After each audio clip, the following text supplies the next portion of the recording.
All right, welcome to another episode of Wesam's World. And if you're listening live on Adobe Radio, we appreciate you so freaking much.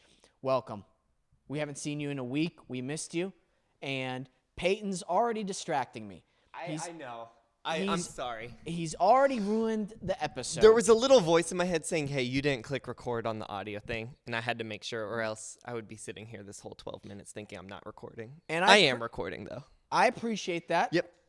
And next time, we're going to fix that, right? We're going to do that before it starts, correct? Yes.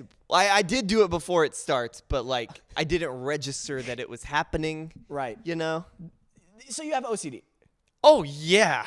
Yeah. This ain't news. This ain't news. This ain't news. Guys, you know what? It's going to be a good episode, so I'm not going to get angry right away. Oh, I could make you angry right away, though. What? Yeah. Did you see the new Mortal Kombat TV spot? Oh, it was so silly. They said, it is time for Mortal Kombat. That's a line in the film. And I went, ooh, that's silly. Love it. You know, all of our listeners either hate you or have tuned out right now. Yeah. You know that, right? Absolutely. Now, the audacity that you have and the ego on you is unheard of in Hollywood right now. I mean, you've been here for ego, but listen. Now I'm angry. Yeah, I knew. Now I'm angry. This is what I was trying to get. And we had a great episode with Adam, Adam McArthur, and now you're trying to ruin all that. And I think you're a little jealous that you didn't get to sit in the car that we sat in his car. You right. You're a little jealous. You right. You're a little jealous. That's it. Why is there so much animosity with us in this show? Just in the show. No, I know. It's because Mortal Kombat, it's ruined everything between us. It kind of has. It's crazy that this film has drawn this line between us. Do you think there's any way we can resolve this? Maybe a common ground where we can... Yeah, when Mortal Kombat comes out and you watch it and you go, oh, that was a little silly. Bro. And then I'll be like, yeah, you're right. It's what I was trying to tell you. Okay. And you're going to be like, it wasn't a bad film. And I'm going to go, yeah, I never said it was going to be a bad film, but it is a little silly. Okay. You know what? Here's what I'm going to do, because I'm obviously the more mature one out of us. Absolutely. And the smarter one. You are an old man. Okay, watch your goddamn mouth. And I'm going to say this. I'm going to say, okay, we'll go watch the movie together, and then we'll give our honest opinions of it afterwards. I'm so excited for this. I'm so excited for it too. And when I prove you wrong, I am, and this is not a bit, this is not a joke, I am literally going to do a Mortal Kombat move on you after the movie in the hallway of the movie theater. But make sure we're recording. Oh, you're going to the movie theater for this? With you. That's what we're talking about, Peyton. Oh, I thought it was coming to HBO Max or something. Sweet. I was like, I'll just watch it on... Gonna pay money for Mortal Kombat. Dude, Tom, I know you're listening to this because I can hear you laughing. Hey, let's post a help wanted ad for Wesam's World right now. Because you ain't staying on for long. Bro, okay, that's it. We're not bringing Mortal Kombat up for the rest of the goddamn show. That's fine. Okay? You got it? I got it. Great. What's the time we're at now? That was only 4 minutes. That was only 4 minutes? Yeah. It felt like 3 hours. I know. That felt like the whole time it of did. our intro. And okay. How was your week, Wesam? It was fine. It was a fine week. I had a very productive week. Yes. I said wheat, and I can't speak properly, and that's my job. And I had dude, I'm going to take a deep breath, and I'm not pausing for this. Yeah. So hold on.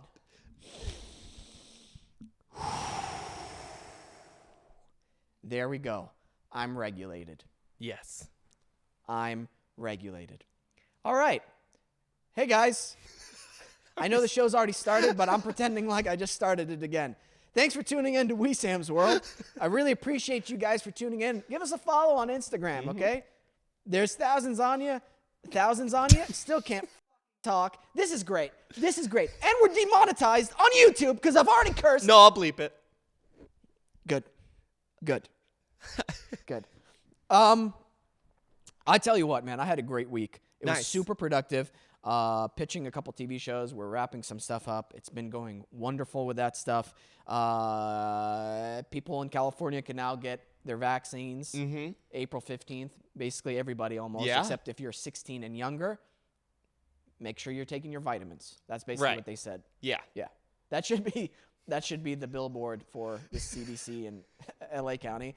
Hey, 16 and older, you're fine. 16 and younger, hey, make sure you're taking your vitamins. Good luck. Good luck. That's horrible. I know. Yeah. I wonder why they won't let children get it. That doesn't make sense to me. Has it been tested on kids? Do they know if it... Yeah, they just started it on kids. Okay. Yeah. They probably don't know yet. Yeah, they probably don't know. This is obviously not the podcast to listen to if you want up-to-date information on COVID-19. Or all we can say is we've had it and we survived. Right. That's it. That's it. And luckily no long-term damage from it. Right. Yeah. What I am glad about this week is that we didn't have anybody yelling at like a couple fighting with each other outside of the doors of the studio. Which happened last week. We didn't say what that was last time. We thought it was like a crazy person. But yeah, there were people screaming last time, and it was this couple parked in front of the studio just wailing on each other. Oh, my gosh. Yeah. I'm kind of jealous because I love, and this is a hobby of mine. Yeah. This is not a joke. A hobby of mine is to watch couples fight in public. Mm-hmm. I love it. The dude was taking it, too. He's just sitting there sad looking. Really? Yeah. He did something wrong. Oh, yeah? He did something wrong. Yeah. He got caught or something. What? Have you ever yelled at your wife? I think everybody's yelled at their significant other long enough, you know?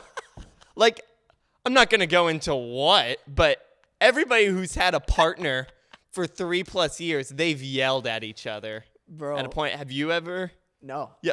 No? No, dude. Not even as a joke? As a joke, yeah. I don't yell. Oh, yeah. No, never mind. I don't yell out of anger. Like, I don't go, you stupid bitch! Like, I don't. I hope not. Yeah. Sweet mother. If you said that, that's kind of terrifying. Yeah. Then I'm like, he definitely hits her. Yeah. Because you don't. We have established on the show I am an alcoholic. I am a wife beater. And now I yell. I know. Tom, help wanted sign ASAP. Because he's going to get canceled. He's already been canceled from working with any of the directors or producers. That's of Mortal right. Kombat. From Mortal Kombat. Yeah. I am blacklisted from a Mortal Kombat film as if I would be cast in a Mortal Kombat film in the first place. I went down a Steven Seagal rabbit hole yes. for the first time. That's about it. somebody who would work in a Mortal Kombat film, I feel like. I feel like he'd be perfect for that. He's just crazy enough to where it would work, you know? Like, it wouldn't be a good... I don't like interrupting people, but I'm going to interrupt you right now. Yeah. And tell you you're 100% wrong. You don't think he's silly enough to be in a Mortal Kombat? Oh, wait, I wasn't supposed to bring up Mortal Kombat. We're going to change... No. I wish kitty litter was heavy enough so I could throw at him and it would cause damage. But pretty litter isn't heavy enough. You know why? Because they made it very different from all other kitty litters. And guess what? I'm going into the sponsor thing right now. We are at the time, so... Okay, listen, guys. I'm really excited for this week's sponsor, Pretty Litter. And let me tell you why. I've got two beautiful cats at home, Romulus and Remus. Me and my brother, we take care of them. They're rescues, and they mean a lot to us. And Pretty Litter has done something revolutionizing the kitty litter industry. And let me tell you what they've done. First and foremost, this bag is only 6 pounds and it lasts you a month. Yeah, 6 pounds only. That's freaking incredible. For anybody of our cat owners out there, you realize that whenever you buy a cat and you have to get the kitty litter, that stuff is so heavy. And if you're buying it in the store and you're lugging it back to your apartment, you probably have a disc. You know what I mean? So kitty litter solves that problem, and they deliver it right to your door, which I absolutely love because I stay at home 99% of the time now, so I don't need to leave ever again. It's like 80% less dust than usual, at least, which I don't know about you. Every single kitty litter I've bought in the past has been extremely dusty. Also, I have a super sensitive smell and palate, okay? Ask Gordon Ramsay, and he'll be like, who's Wesam Quiche? That doesn't matter. But my smell is super sensitive, and I hate cleaning the litter box. It's absolutely my least favorite thing. This stuff has taken away the majority of the cat poop and pee smell. You heard that correctly. Like, I'm going to go and say this with my experience. At least 90% of the smell has gone away. That's freaking incredible. Not only that, it just clumps the poop. It doesn't clump the pee. The pee actually gets absorbed in the silicate gels that they have in there. So you're just clumping the poop. So it's less stuff to actually clean up from the litter box as well. The best thing about Pretty Litter that I absolutely love is that the kitty litter changes color depending on if there's an issue with your cat. So let's say, it has a UTI or there's blood in its urine. It'll change to red. And then in the normal here is like a yellowish green. So you'll know and you'll find out about your cat's health before there's a big problem, saving you the longevity of your cat and also money so that you don't have to do, like, hopefully not big procedures in the future. And to me, that's super amazing because I love my cats, but unfortunately, they can't talk and tell me, oh, I think I got a UTI, Wesam, which if they did, I would scream and be like, you're a talking cat, all right? And if anybody says, well, my cats talk to me and they tell me if they're not feeling good, I'd be like, you're a liar, okay? So, Pretty Litter solves all that problem. And now, what Pretty Litter is doing for our listeners, you can get the world's smartest litter without leaving home by visiting prettylitter.com and use promo code WESAM for 20% off your first order. That's prettylitter.com, promo code WESAM for 20% off. prettylitter.com, promo code WESAM, WESAM. Our guest today is Adam McArthur. Adam is a voiceover artist. He's been in many TV shows. Some of them you might recognize: Jujutsu Kaisen, Star vs. the Forces of Evil, and many more. And we had an amazing talk with him. So, ladies and gentlemen, please welcome and enjoy the show after the break, Adam McArthur.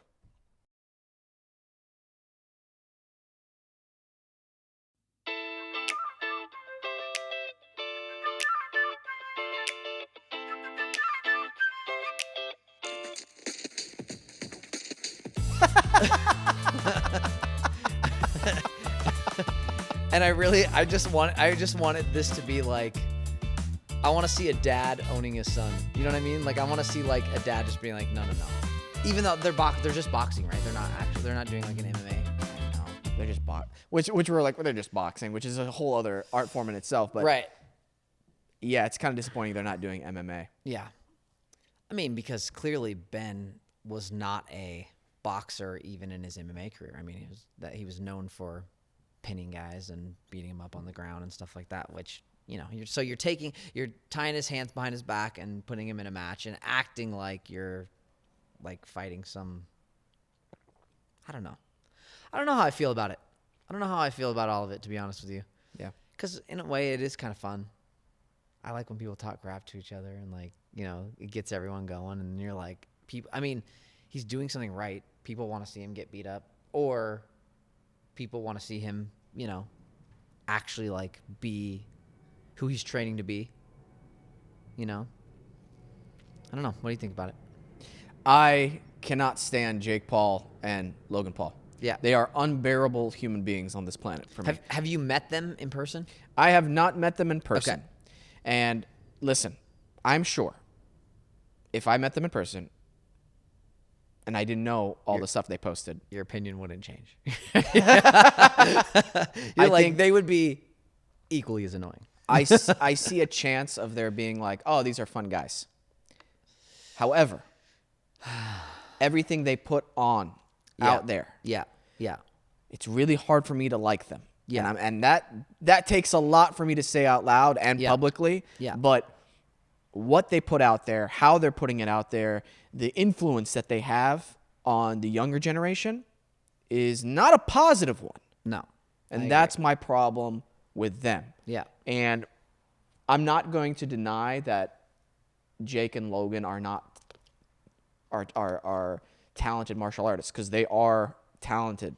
They actually have some skill to their boxing, their wrestling, etc., and they're fit young men. So yeah, like obviously they're kind of on this ego ride right now, and that's going to take them to a certain distance. But my problem with the Ben Askren fight and why they chose Ben out of all the fighters they could have dude, choose Max Holloway. Oh yeah, you're good. Well, of course they're not going to choose it. Look, that's my problem though, look, right? Okay, so when you were doing Taekwondo, were you competing a lot? I competed a little bit, not like a crazy amount, but Okay. I went to tournaments and stuff like that in the local Oklahoma area. Okay, so there was a period of time where I was boxing, maybe like a 5-year period of time, and I was being trained by former number 2 ranked heavyweight during the era of George Foreman. And he said something one time. He brought somebody in, and I was like, why are you bringing this person in for me to spar? And he's like, it's all about handpicking, like who you fight, who you spar. Like this kid's going to lead you to this person's going to lead you to this person, da-da-da. But he was like, I'm never going to bring someone in that you aren't better than or that you can't beat. And I was like, that just, for like my traditional martial arts brain, it was like, what? Like you always want to train with the people who are better than you because then that's how you like elevate yourself. But it was just weird, just like, no, you pick who you think is the best matchup for you. So it makes sense. He's not. I didn't watch. Who else did he fight? KSI or something like that. Yeah. Like I didn't watch these things. I mean, maybe like some of the MMA like accounts that I follow on Twitter posted highlights, and maybe I like caught something, but I didn't like. I'm not gonna pay to watch this guy fight. But it doesn't make. I mean, it makes perfect sense to me that he would pick somebody like Ben Askren, who, you know, is a little bit past his prime. Boxing wasn't his specialty. Yes, I'm with you. Pick someone like Max Holloway. Yeah. Who's a freaking stud. That guy seems like he would be cool to hang out with. Max Holloway? Yeah. Gamer. Sweet. So sweet. Him and his son are like the cutest. It's like so sweet. He's like a killer. Yeah. He's But he like loves his little son. Little Blessed. That's what he calls him. Little Blessed. Yeah. There's big fights on today. A heavyweight fight. UFC. Oh, yeah. Stipe Miocic versus Francis Ngannou. Dude, I saw a video of how they measured Francis's punching power. And they said it's more powerful than you taking a 12-pound sledgehammer and swinging it full force over your head and downwards. Dang. And then they said it's also as powerful as getting hit by this small Ford car, like an escort or something. Yeah. Like a Ford. Going 40 miles an hour. Whoa. And I'm like, oh, that yeah. If I would be totally fine afterwards, like by magic, You'd want to feel that? I would want to feel his punch, like what it would feel like. And just be totally fine, no pain afterwards. Yeah. I would want that experience to be like, wow, that was nightmarish. So you'd want to feel the pain in that instant, but then it immediately to go away. Like you'd want to know, okay. Yeah, just to see what that would feel like. You know? Yeah, that would hurt. Those big guys are terrifying to me. Dude, they're huge. They are huge. Have you ever gone to one of the live fight, like a live fight, like No. a live UFC fight? Not a UFC one, obviously, like other Taekwondo fights and stuff Okay. like that. And I've seen people get like just kicked in the head where I'm like, oh, that guy's probably dead. Yeah. You know? Yeah. Where are they? Did you stick around and check on them? Oh no. I mean, they weren't eventually get up, but yeah. like you're like, Yeah, I know. oh, I'm just kidding. Like, were they dead? You're like, yeah, I've seen people die. Yeah, I've gone to a few live UFC events, and it's always interesting. Like, I'm so sorry. You want to keep this kind of close to you? Yep. You can move it too. If you do. Yeah, I've gone to a few live UFC events and walking past those guys, or like, you know, you'll see them, like if they fought early on the card, you'll see them walking around. Yeah. Like at the concession stands, sitting in the stands now, watching other people fight and stuff like that. They are massive.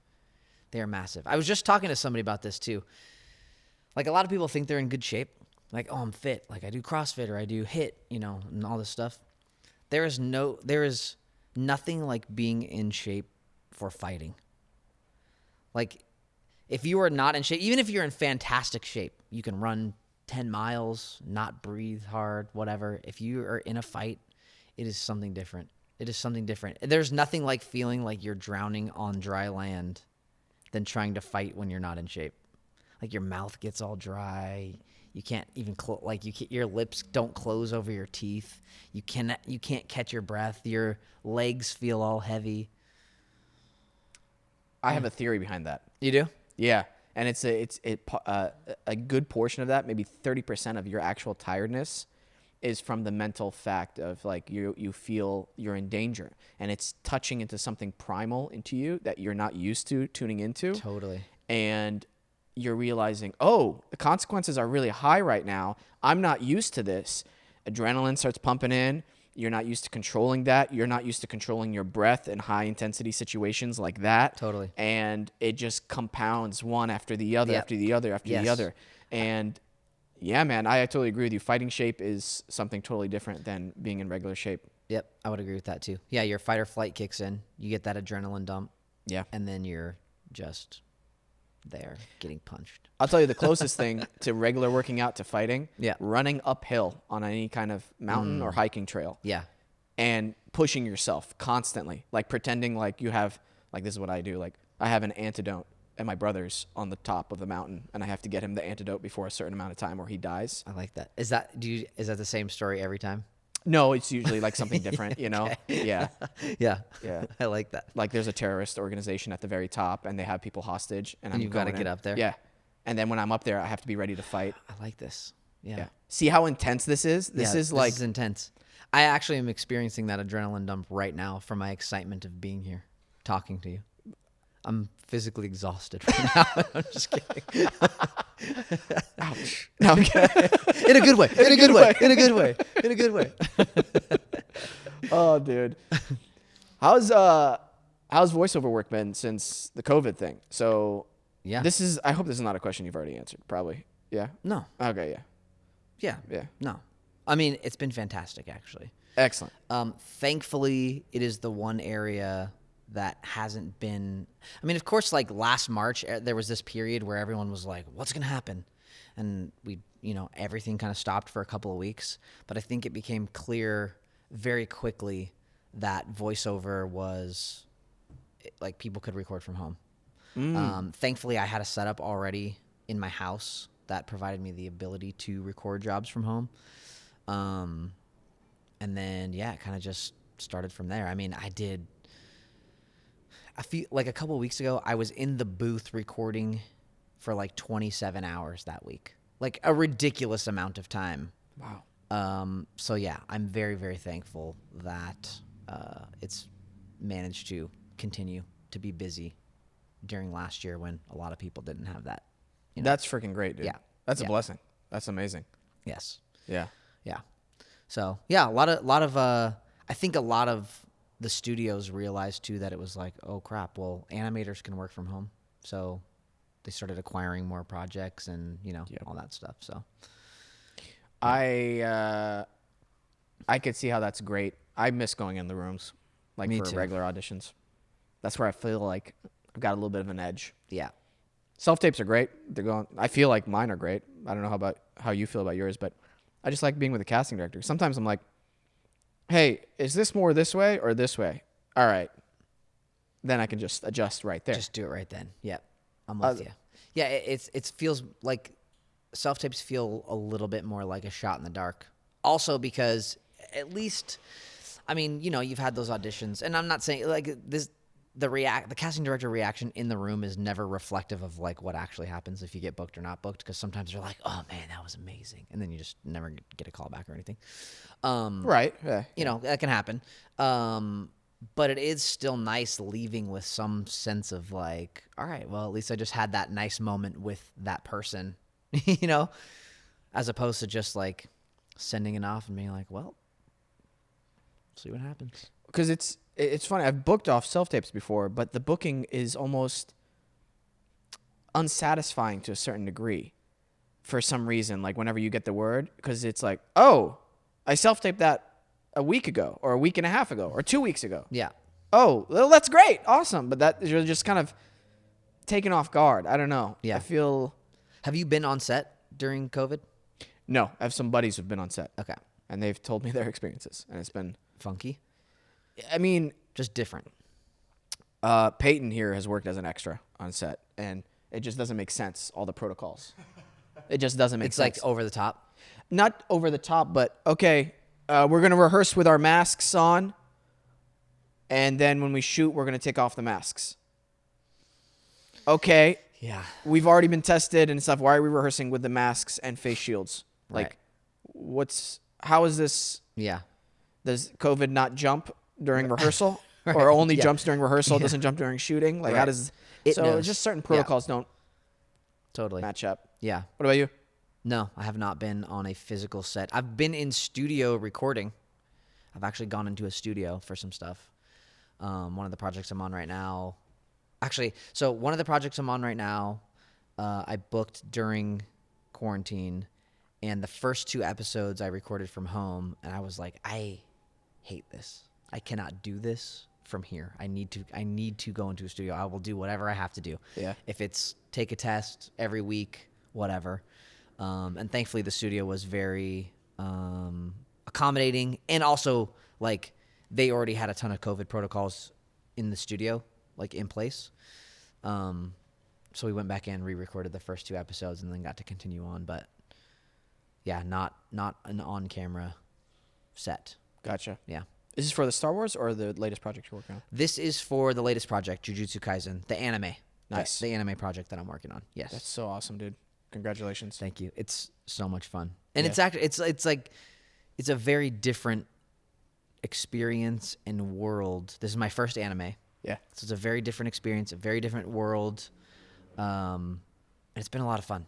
And there have been a lot of challenges during COVID, and dubbing already has its challenges. There are, you have a script adaptation from a different language, so the quality of the project is heavily dependent on the writer. You have the production side of it, which is, you're trying to fit a translation into existing animation, so there's no wiggle room. So in a way, as an actor, you're trying to match a performance that already happened, yet still find a way to make it your own character. You got things like, the voice direction, all that stuff. It's just it's tricky. It's like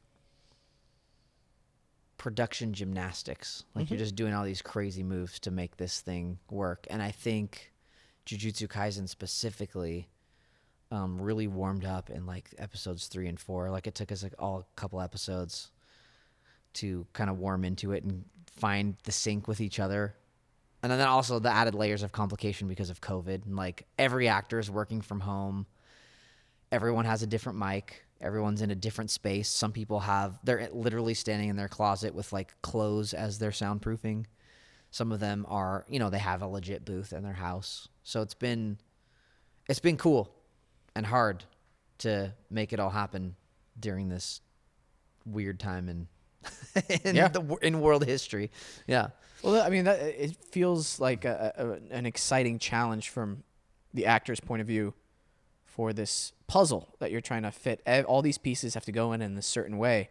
And I don't know, that pumps me up as an actor and an artist to be like, okay, how can I make this work? Totally. Yeah, it's a lot of fun. Especially since I haven't been working for a while, just because things have been on pause since last year. And yeah, it's just, I don't know. That just sounds, I think any work right now sounds I get interesting that, to me. I totally get that. Yeah.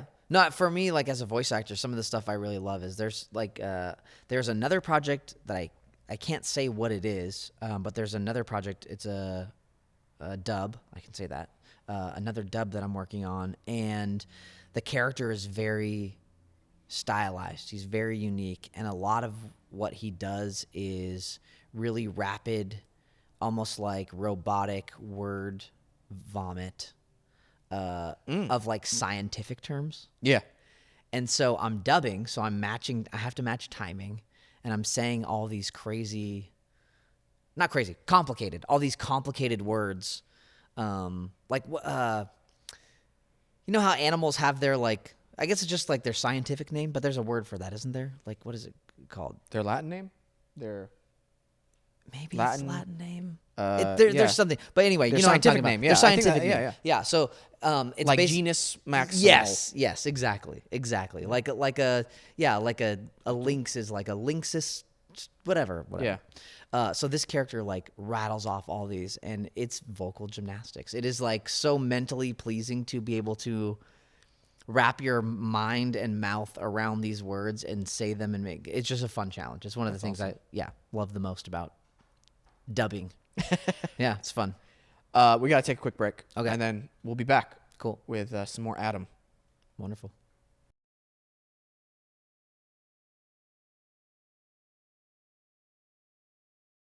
I'm excited to see the live action Cowboy Bebop at some point. It's going to be cool. I think it's going to be cool. I'm excited as well. I'm very excited as well. I'm assuming you've seen the anime? Mm-hmm. Yeah. Mm-hmm. It's one of my favorites. Yeah. Yeah, I think the thing about anime is it's interesting. So the show I was on before Jujutsu Kaisen was Star versus the Forces of Evil. This was a Disney animated show.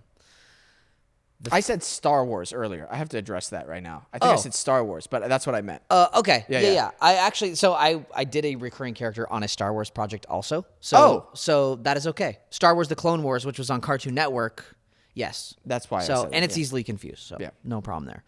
But I came from this world, this Disney world, where like super adorable fan base, sweet, like everybody loved the show, into the anime world and quickly learned, and I kind of already knew this because you see it on Twitter and whatnot, but like what a vastly varying, opinionated group of fans, which is great. Look, I come from the place of like, if you love a dub, you love a dub. If you love the sub, you love the sub. Just like what you like. Let everyone else enjoy what they like.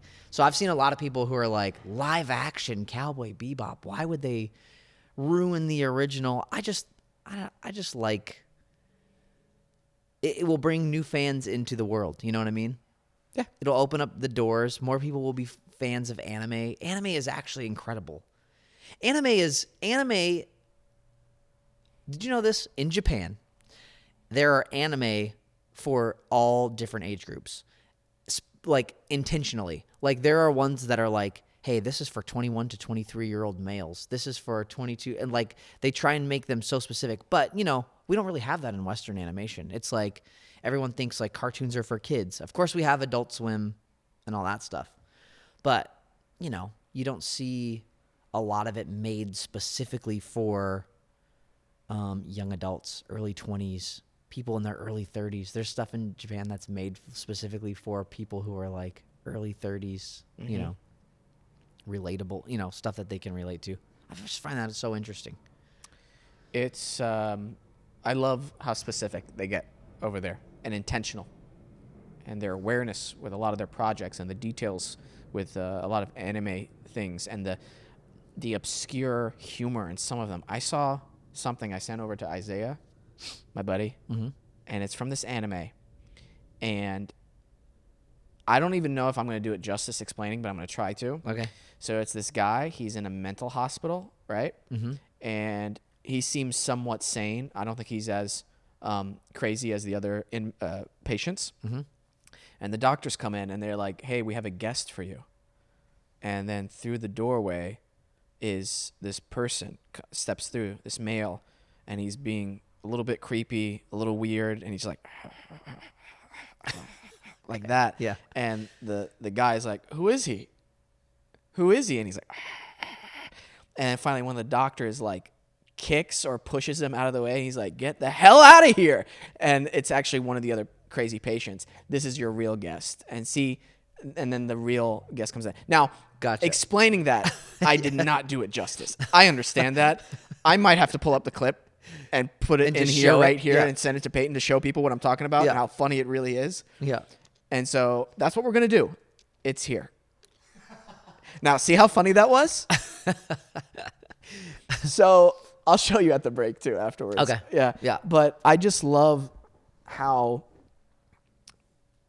it's so specific. And for me, that shows how much care is being put into the projects as well. It's just a different type of, I don't know, approach to making or telling a story or Yeah.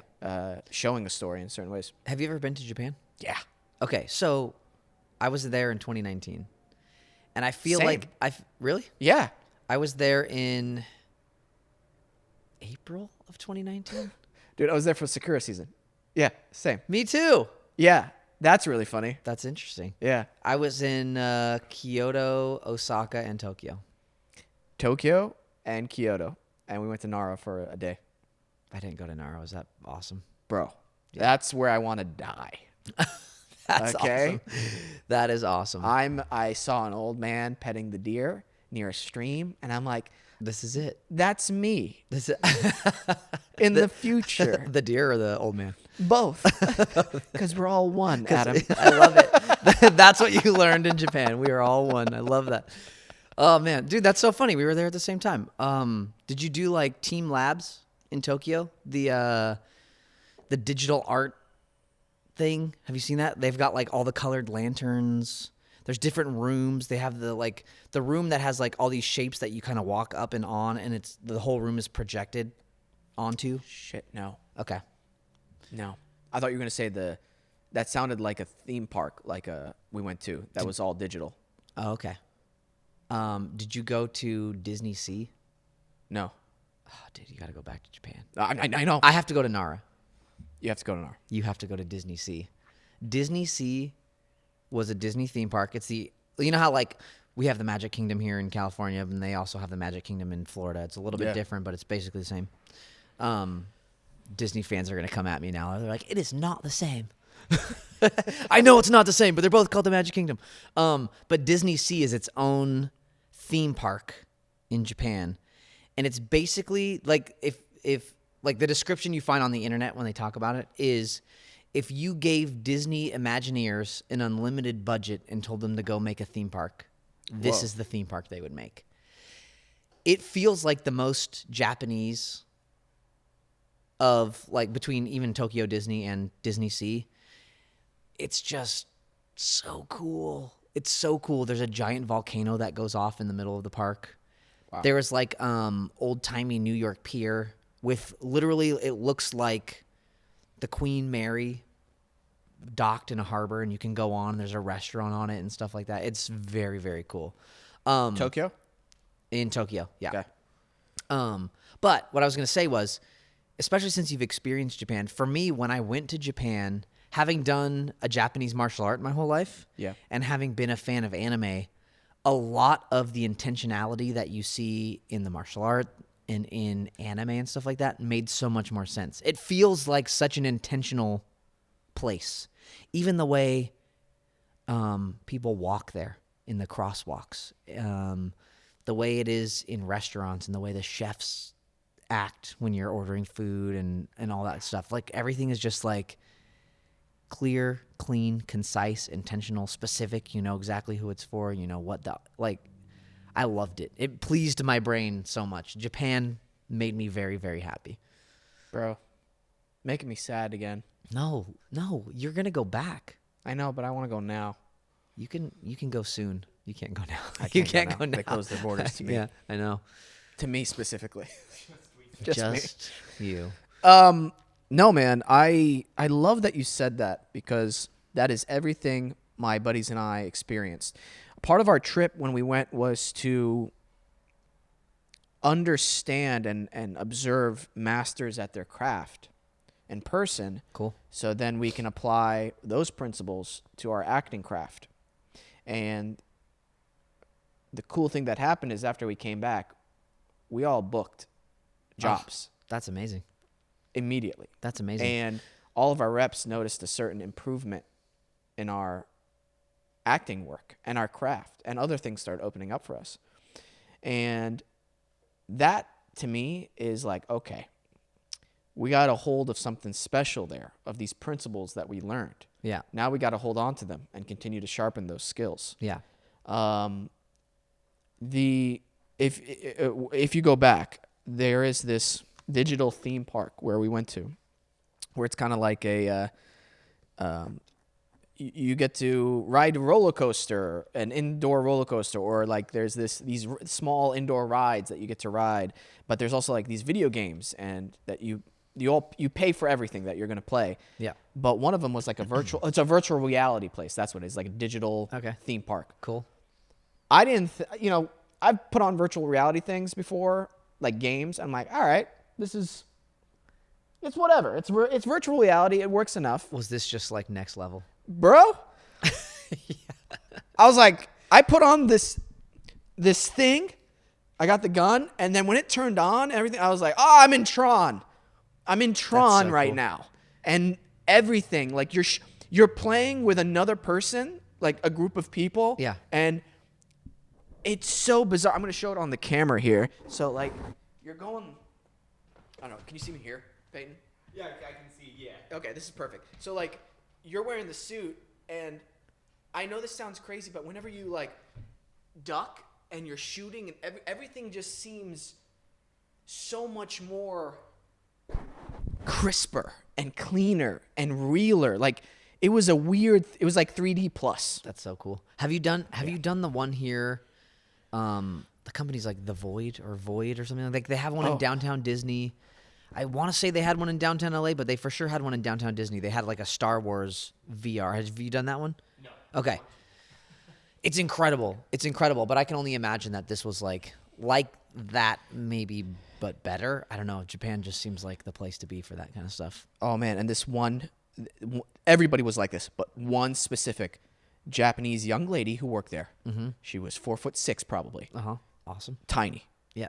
But energy to the point where, like, okay, if I'm ever on a battlefield, you're the person who I want screaming next to me to pump me up. Amazing. Because she was like saying it in Japanese, of course, like, hello, welcome. Are you ready to have a good time? And then like, we're like, oh shit, okay. Yeah. Oh yeah. And like just having a party. That's awesome. Oh my gosh. I gotta find that place. You're gonna. If I can remember, I'll text it to you, the exact name. Yeah, man, it's so cool. Freak, man. Did you partake in that A5 Wagyu?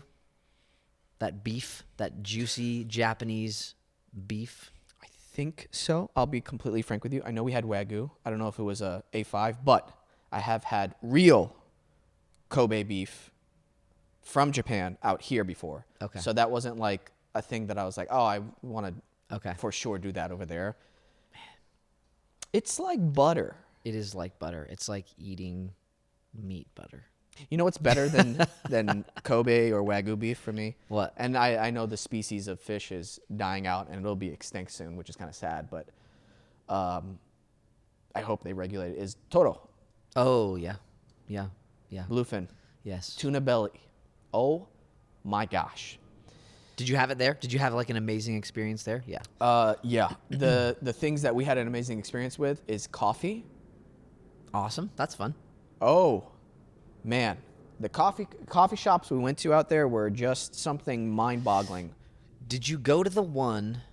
Okay, hold on. Let me think if I can remember this. In Kyoto, there's the hike that you go up with all the orange Gates? Yes. Yeah. Did you go up there? And there's a coffee shop like on the way down that overlooks like the side of a cliff. Did you go into that one? Do you remember? No. Okay. We went to another one there specifically that we wanted to that had their specialties espresso. Awesome. And that's their main thing. They didn't have pour overs. They just had espressos. Awesome. And it overlooked the river. Oh, cool. Dude, there's just so many cool things there. I got to tell you about Cafe Mamea. Mm-hmm.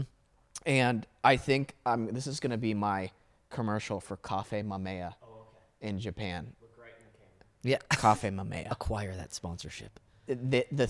First of all, the shop, which I love, in the middle of a residential area. I love that.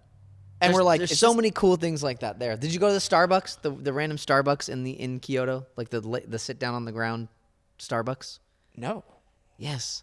Oh, it was so cool. Anyway, sorry. Go ahead. No, it's okay. Tell me about the coffee No, we're place. both Tell getting me about the coffee excited place. about this, Yeah. and that's what I live for about this. Yeah. And that's how I know and I'm getting, dude, I'm Do it. getting so pumped up. The caffeine is It's hitting. It's hitting hard hitting. right now. I'm flashing back to drinking matcha on the floor of a tea house in Japan. Just thinking about it, dude. So, Yeah. Cafe Mamea is in the middle of a residential area, and I look over to Isaiah, and I'm like, "Is this it?" He's like, "It says this is it." And we like look in, and there's like a couple people waiting in line, but you walk in, and it's like this one little plant behind a square with a bunch of little gold squares in there, and we're like, "Oh, this is like very Japanese, very Zen." And then we walked in, and we're waiting our turn to be called up. Yeah. And I'm going to call them the 3 coffee spirits who work there. They're just these 3 Japanese dudes in white lab coats. They floated in. Probably floating. We never saw their feet. So they were for sure floating. Yep. And it's like a concrete, and then there's wood and all the coffee bags. Yep. And like he finally calls us up, and he's like, "Do you speak English?" And we're like, "Yeah." And I heard him talking to some other people. I think he knew 5 languages. Okay. Amazing. Yeah. Amazing. Obviously a Yeah. spirit of some Yeah. sorts. Yeah. And so he's like, "Is this your first time here?" And we're like, "Yeah." And he's like, "Great." And I have the video on my phone, the whole spiel. And he basically goes, "We're not coffee farmers. We're not coffee roasters. We just brew the coffee." And he talks about how like each funnel is very specific to a certain one, and how the temperature and how the way we pour the water into each one either emphasizes the taste or the floral notes Intentionality. more. And you're watching the other dude work, and then he's showing you the squares and how it's basically like a system from light to dark, and he's letting us smell the different like beans. I was like, "What's your most expensive cup?" You know, because that's what I'm Yeah. here. I might as well go all out. Yeah. It was like a $20 cup of geisha jasmine scented light roast. Oh my gosh, man. It was like heaven in a cup. It didn't taste like coffee. And I was like, what's your weirdest thing? And then he opened up a bag, and it smelled like chocolate covered raspberries. I'm not joking, Adam. Chocolate covered raspberries.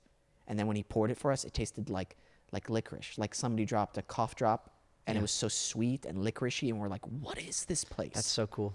What if you had said, "What's your most expensive cup?" And he was like, "It's $6,000." Would you have done it? No. Okay. Because I'm not a fool. I was just trying to gauge. Now, you know what? Real talk. Because I love that you said, I love that. What's your most expensive cup? I'm here. I want to experience like the thing. Because I would absolutely do that too. But when you said that, I'm like, I wonder what my limit would be. Like, what would I be like? Because $20, that's like, yeah, for sure. You're doing that. You're in Japan. Why not? What would I spend? 500 You would spend $500 on an espresso. on one cup of whatever it is. That's my max. Anything above that, I would feel too much of an asshole. Yeah, I feel like you've opened yourself a lot of doors there. Like that gets you access to a lot of espresso. A $500 cup, $500 limit. I would have to be season 12 into like an NCIS show before I would be like, "It's $6,000." I'll take 2. Yeah, Yeah, all those you know what I mean? Yeah, like yeah, you're like, yeah. I gotta try this. Yeah. There's something special. Right. Yeah, I mean at that point it's kind of like yeah. Anyway, You know, that's we bring up a great topic, and it's something we talked about with kind of somewhat briefly with Tom up there, who's up there right now, and it's the idea of like, what's your big purchases? You know what I mean? Yeah. And I'm all about streamlining your life. efficiency. Yes. Yep. So if you buy something that's expensive, that's fine in my book. But how is it going to improve Yeah. your life in the long term? Yes. And I'll give you an example. I used to always upgrade my computer because at one point when I was out here like years back, technology was making huge jumps every year.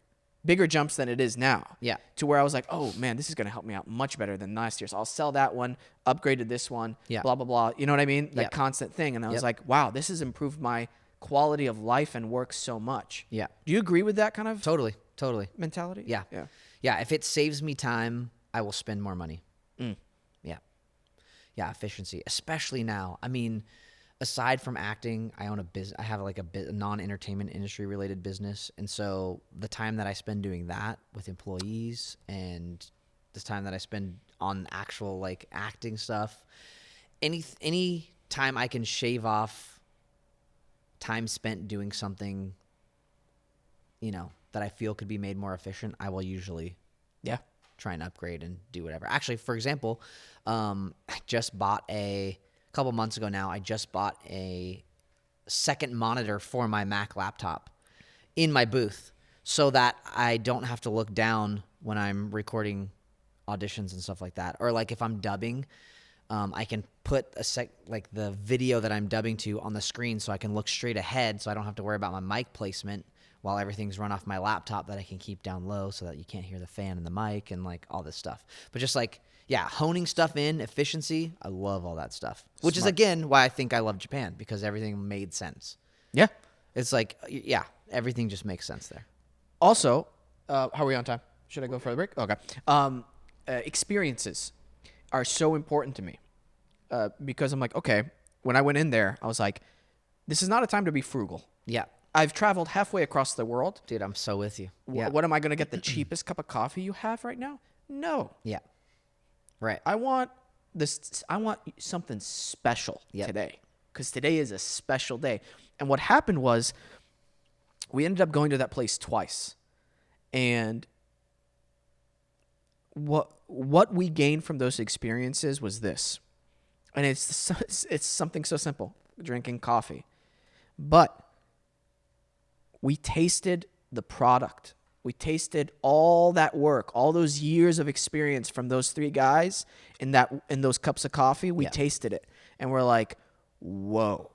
We know what regular coffee tastes like. We know what good coffee tastes like here in the States. Here's that coffee. Yeah. Cool. How do we get there now? How do we get there with our acting? How do we take... Totally. And so that's why experiences are very important to me. Like... hey, have you been working hard at school or whatever?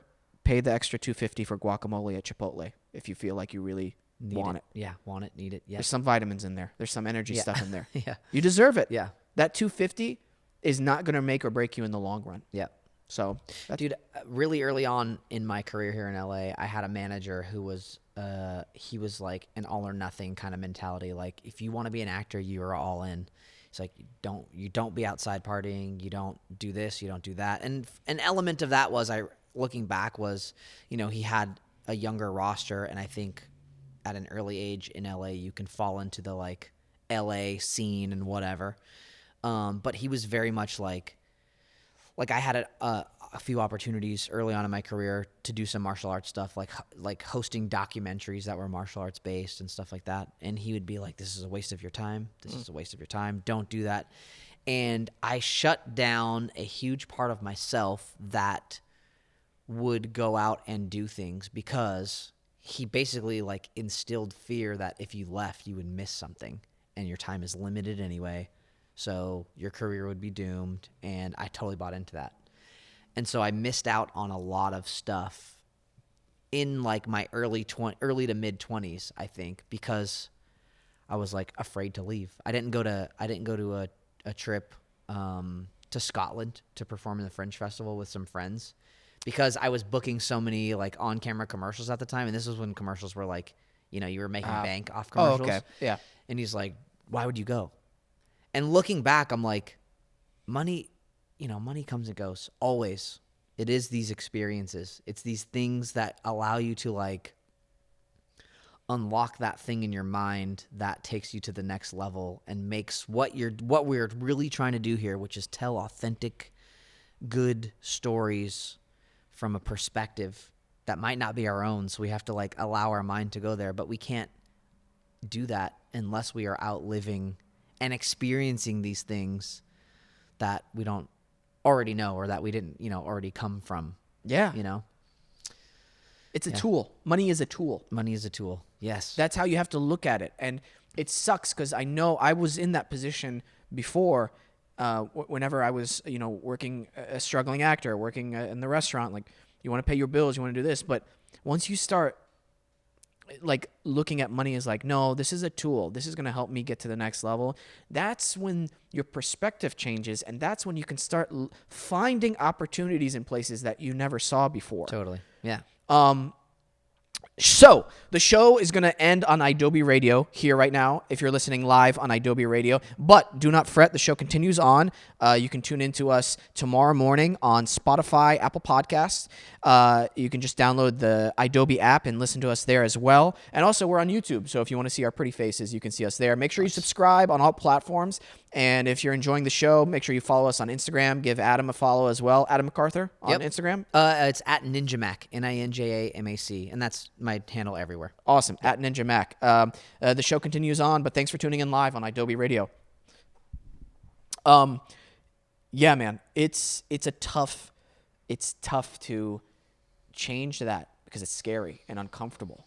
But that's only when the real growth happens. Totally. You know, when you're out of your comfort zone and things are risky and you mess up here and there, but I think that's all part of it, as you know. Yeah. I took, and I really wish I found a really good, after this COVID thing is done, a Brazilian Jiu-Jitsu class or like a private coach, because I went to a couple classes, and man, I love it. Yeah, it's awesome. Have you ever done judo? No. I've seen judo. I'm familiar with it, but that looks great and intense as well. Yeah, you get sort of like, I mean, there is a groundwork element of judo that is very similar to jiu-jitsu. A lot of jiu-jitsu guys will go do judo, and a lot of judo guys will go do jiu-jitsu to help like those other areas. BJJ is definitely obviously more specialized on the ground. However, judo is, I love judo. Judo is one of the hardest. I've trained for like Kung Fu and traditional Kung Fu and Judo are my main ones. Like I've literally been doing them since I was 11, but I've gone and trained other things. Like I said, I boxed for like 5 years. I did wushu for like 8 years, which is like a contemporary form of Kung Fu. And then I've dabbled in other little things. Actually doing more TKD stuff now, Taekwondo stuff. Oh, great. Now, which is really fun. I was always very envious of the Taekwondo kicks and just like the strength in the hips and all that stuff. And as I've gotten older, I feel like as human beings, we carry a lot of emotional baggage in our hips. This is like a Chinese medicine thing too. And so I've been working on these things, and it's been physically demanding, but also like weirdly emotionally calming, or weirdly just like mentally calming, even though it's hard physically. I don't know. It's just this new part of my martial arts journey that I'm on. But there's a fantastic judo school on Satell in West LA. Okay. Obviously they haven't been open since COVID, and I don't know when they're coming back. I helped teach there for a little bit. It's just called Satell Judo. Yeah. But it's the oldest judo school in California. It's been there since it's either 1935 or 1939. But it's really traditional and a very nurturing judo place. My problem with a lot of the jiu-jitsu judo schools are because those martial arts are specifically made for competition. Like there's a lot of ego in beginner martial artists. So if because you've done martial arts before, I don't know. For me, when I go learn something new, I'm not there to try and prove that I can do it. I just love acquiring the knowledge. Yeah. And so I like finding a place that is more about giving the knowledge than it is like seeing people. Like I'm also too old. I don't want to get hurt. Dude. Like I don't want anyone hurting me, dude. Me and you both. Well, like I want to tear something in my knee. 6 months gone. Okay, great. That's awesome. Yeah. Glad like, for what? Exactly. Yeah. I went to my first Brazilian Jiu-Jitsu class. It was good overall, except for this one guy, which I still dislike him. And it's so funny. I don't even know his name. But we were just doing a thing where you're moving around just in like a 180 degree angle, your body on somebody else's body, so you can kind of understand weight placement and how it feels. Are you on the ground or standing up? I'm on the ground on my back. Okay. He's on me. Okay. So, and he's moving like he's supposed to move just in a 180 degree. That's all they're supposed to be doing. Gotcha. And I'm like, oh, okay. Like I'm new. I'm like, oh, that's what it feels like. Oh, that's more pressure there. I'm not used to that. Oh, okay. This here. Yeah. Oh, he's on my chest. All of a sudden, this douchebag starts doing an arm bar on me. And I'm like, hey. And I hear, right here Yeah. in my rib. And yeah. I'm like, oh, thanks, man. Now you messed up my rib. Cool. Yeah. There's 40 minutes left for class and I'm in pain. Yeah. This is awesome. Great. Thanks, man. Yeah.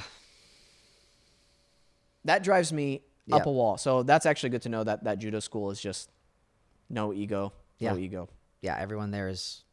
The teachers are fantastic. There are a lot of older guys who have been doing judo for a really long time who just love it. The head sensei there, Sensei Kenji Osugi, is he also oversees the Special Olympics Oh, wow. for judo, and he just got a good heart. He just very giving. The other thing about judo specifically is most of the time judo is taught as a nonprofit, like the business structure is a nonprofit, so it's a lot cheaper than a lot of martial arts. Oh, okay. Yeah, it's a side benefit. Yeah, it was like, I can't even remember. It was like $65 a month or something like that to go 3 times a week. And if you try to do that at like a jiu-jitsu school, it's like $250 to $350. You know, it's significantly different in Whoa. price. Yeah, That's, if you break that down price wise, that's almost, that's like a few bucks a class almost. totally. Yeah, and it's So cheap. It's this Japanese idea of spreading the culture versus, you know. I love that. I know, so dang. This cool. has been the Japanese Adam episode. Yeah, So, yeah. This has been the advertisement for the Japanese Tourism Board. So if you guys are looking to travel to Japan, visit www.japan.org. I'm just kidding. I don't know. I actually don't know where that website will lead you. I'm assuming it's not anywhere bad, but don't actually go to that website. Like, I don't know who owns that URL. oh man, this has been great, man. Yeah. I'm glad that you're working, and just so people know about your side business in case they want to do it, it's a traveling photo booth, right? Yeah. We have, it's called the Booth and Bus Company. Yeah. It is a photo booth rental company, but our photo booths are built inside of vintage Volkswagen buses. So I have a 1970, 71, and 72 Volkswagen bus with cute little setups that we pull up and people hop in and take pictures. That's awesome. Yeah, it's been fun. Corporate events, parties, weddings, All of the above. Yep. yeah, funerals maybe if it's a certain type of funerals. Dude, let me tell you, right before 2020 happened, so I've been in business since 2011 with that. In 2019, there started becoming a trend for celebrations of life, which is, look, if you're, however you want to do this when someone passes away, that's fine. This is not a judgment on that. However, I feel hiring a photo booth for a celebration of life is not the kind of event I personally want to participate in or provide a service for. It's just not what I want to do. This was becoming a trend pre-2020. Oh, Yeah. Wow. This was actually a thing. I was getting inquiries. We were getting inquiries in the office for people who wanted photo booths for their celebrations of life, which is essentially a funeral. wow. Well, hey, to each his own, right? Yeah, of course. Of course. Yeah. I mean, you know, I just Trying to think the weirdest thing I could hire you on for. I'm trying to think. Okay, let me think about what the weirdest job we've ever done is. I know what we could possibly do here at Adobe. What's that? So we're doing once COVID is done, a guy's You're laughing already. I don't know.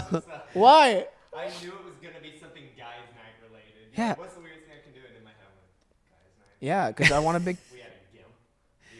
Yeah, we had a gimp who administered. Oh, you would appreciate this. Have you seen Gaki no Sky? No. Japanese comedy group called Downtown, the no laughing game where if you laugh, you get punished. Yeah. So we did our version of that, and we Okay. hired a guy in a gimp outfit and would administer punishment whenever we'd laugh. He'd bust through the door and just whoopsh, whoopsh, and then leave. Amazing. Yeah. Amazing. Yeah. So you want to somehow incorporate a photo booth into this? I guess we couldn't back it up into here. Tom, could we back up a Volkswagen into the studio? I don't think it'll fit through the door, Okay. but if it does, you can go for it. All right.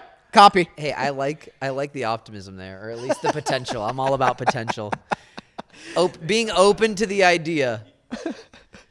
Being open to the idea is one of my favorite things. We're gonna have a big like party and like bunch of stuff people can do before the show starts, and it's basically just the rambunctious night where Nice. people. Well, dude, let me know. We have booths that are not in the buses as well. Oh, okay. Yeah, that could just come in here and shoot on one of the cool walls, or Yeah. you have like a step and repeat or something like that. That's awesome. Yeah. Cool. Yeah. Dude, thank you so much for coming on. I'm glad we Thanks for having made me. this work. And Yeah, yeah. me too. Yeah, man. I'm actually gonna go back through all of my pictures in Japan and see if I can find you in the background of any of them, because I guarantee you we were in the same spot at the same time at some point, because that's how. Real quick, sorry, I know we're trying to wrap things up. No. We got plenty of time. Yeah. I went to China in like 2009 maybe, and I hosted a documentary, a martial arts documentary. They wanted to take non-Chinese martial artists who had done Chinese martial arts from the United States over to China to host a documentary where I traveled around and trained with a lot of great masters in China. One of the places I got to go to was the Beijing Wushu Institute, where Wu Bin, Jet Li's coach, Yeah. was still training the Beijing Wushu team, or guest training or something like that. When I was there, it was my introduction to Wushu at that time. I had only done traditional Kung Fu at this point. I was training, did some training with them, saw them perform, hung out with them, ended up taking a picture. Fast forward 9 years, 10 years, something like that. I am friends with this guy, and he's a fellow martial artist, and he's like, we start a business together doing martial arts supplements specifically marketed towards martial artists. And he posts a throwback picture on his Facebook. This is like years after we've known each other too. He posts a throwback picture, and it pops up on my Facebook feed, and I'm like, it's a picture of me. And I'm like, why is he posting the picture of me from the Beijing Wushu Institute? And he's like, his caption was like, man, I'm really missing China right now. And I was like, dude, Alfred, are you? And I look, and I'm like, you're in this picture with me. We were in the same picture together. He was there training. He was on the UCLA Wushu team at the time, was in China training. And like 10 years after, and we had already known each other for a couple years, realized we were in this same picture together. So somewhere in my photos from Japan, you're in the background sipping a $20 espresso, and I know it. And I'm going to find it. I'm going to find it, and I'm going to text it to you. Bro, if you find, I'll go through my pictures too, because I know the exact days we were in Kyoto on my phone. It'll show me the exact Yeah, days. I'll look. I'll text you. And Tokyo, obviously. Okay. Yeah, I'll text you what days I was where, and you can look, and then we can see. That would be nuts. It would Oh be my nuts. gosh. But it's happened before. So Small why world, can't man. it happen again? Small world. Yeah. Anyway, thank you. Dude, of course. Thanks for having me. Yeah, Appreciate no, you. I'm just like now I'm just thinking about Japan. thinking back, I know. Honestly, like I know. we were talking about before even the show, before you even came on. Maybe I just need to go back. Maybe it's Sakura season, and the Sakuras are calling us, and they're like, Wesam. Maybe. Yeah, I think Peyton? so. I think so. Oh, well, you know what? Sure, man. Sure. All right. That's true. I don't know the magic. Well, I feel like this was an invite. I feel like now this was your message. This was the motivation you needed to hear. Yeah. Yeah. And I'm going to go because I'm allowed. You're not. But That's right. Japan closed their borders to me. Just to you? Yeah. just him. We got in some legal trouble. No, I'm kidding. That's the rumor now. All of a sudden. Yeah. I'll tell you, I find a picture and you're in handcuffs. Like, almost at customs, I got reprimanded right away. did you have your phone out or something? Yeah. Yeah. Because It's a common mistake, I feel. They got to be used to that. my buddy, Jonte, was taking a little longer in customs, and me and my other buddy were giggling at that fact. They're like, he's going to be stopped and not allowed in, and we're going to have this trip. So you filmed it. So you decided to be good friends and Yeah. film it. Yeah. Of course. You have to film all and any of your friends' misfortunes. You have to film, I feel like. Yeah. Of course. It's your responsibility as their friend. Absolutely. We'll end on that. I think that's a good Perfect. Yeah. message for the people. That's the the motto of this episode. Yeah, Yes. yeah. Yes. Play us out, Peyton. Thank you, Adobe Radio, Nice Guy Digital. Thank you, Adam. Again, what's your Instagram handles? At Ninjamac, NINJAMAC. Awesome. Yes. Yeah, give him a follow.